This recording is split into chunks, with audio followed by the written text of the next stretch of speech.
Vitinha, cible de toutes les rumeurs pour remplacer Kroos au Real Madrid, vient de recevoir une réponse cinglante de la part du PSG. Le président parisien a clairement fermé la porte au club espagnol, allant jusqu'à affirmer qu'aucune négociation n'aura lieu.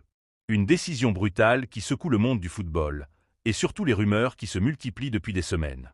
Le Real Madrid a-t-il perdu sa cible, ou est-ce le PSG qui prend un risque colossal en maintenant Vitinha contre vent et marée?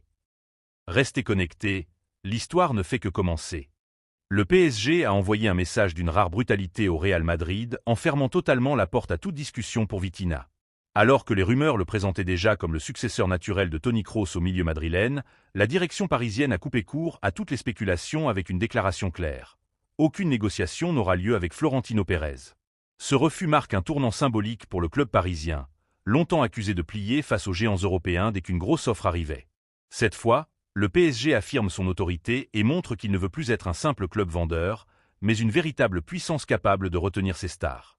Derrière cette décision, il y a une volonté stratégique forte, bâtir un projet stable, compétitif et respecté en Europe.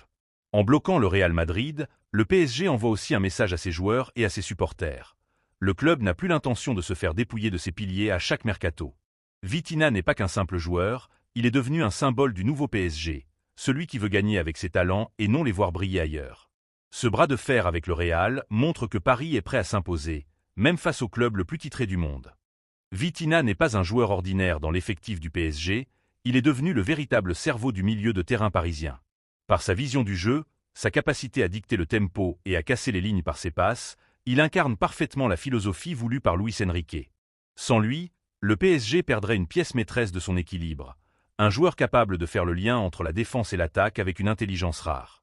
Son départ vers le Real Madrid ne serait pas seulement une perte sportive, mais un coup dur pour tout le projet parisien, car remplacer un profil comme le sien est extrêmement difficile.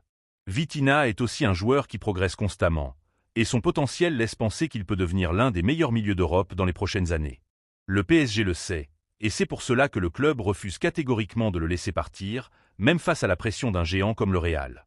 En gardant Vitinha, Paris ne protège pas seulement son présent, mais aussi son avenir, car il représente une base solide autour de laquelle construire une équipe capable de rivaliser avec les meilleurs clubs du continent.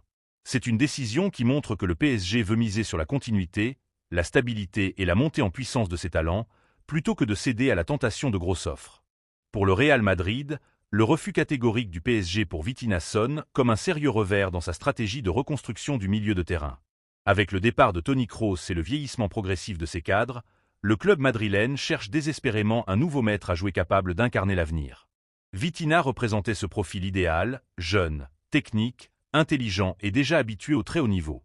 Mais face au mur dressé par Paris, Florentino Pérez va devoir revoir ses plans et explorer d'autres pistes sur le marché. Cet échec rappelle aussi que le Real n'est plus seul à dicter sa loi en Europe, car certains clubs, comme le PSG, ont désormais la puissance financière et sportive pour dire non. Cette situation pourrait pousser Madrid à se tourner vers d'autres talents émergents ou à accélérer la progression de ces jeunes déjà présents dans l'effectif. Quoi qu'il arrive, ce dossier laisse des traces, car il montre que la bataille pour les meilleurs joueurs est devenue plus féroce que jamais, et que même le club le plus prestigieux du monde peut se heurter à une porte définitivement fermée.